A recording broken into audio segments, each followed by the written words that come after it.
Yes, je vais te raconter le jour où la NBA a pris des mesures claires contre les casseurs de panier. Je t'explique.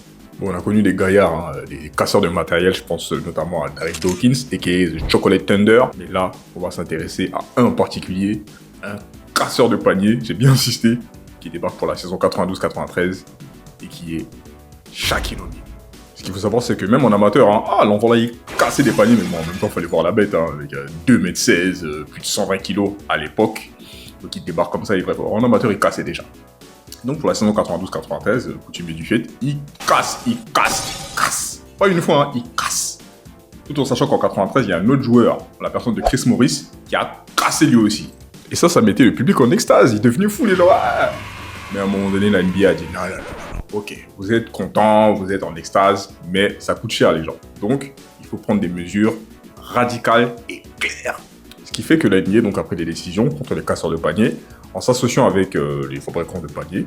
Et depuis, ils ont bien renforcé, tout en se basant sur le poids et la puissance de Shaquille O'Neal, entre autres, parce que lui là, cassé. Et depuis 93, enfin après 93, tout allait mieux. Et pourtant, Shaquille O'Neal avait pris du poids, Il est même monté à 147 kg, tout ça, mais c'est bon. Enfin bref, tout est bien qui finit bien pour la NBA, mais voilà. La morale de l'histoire, c'est que quand on vous donne du matériel, mais faites attention. Casser. C'est pas comme ça, Ok, bon, oui, c'est super, ouais, on a créé, on sautait, on est tous contents. Mais faites attention, on vous offre du matériel. Arrêtez de casser, les gars.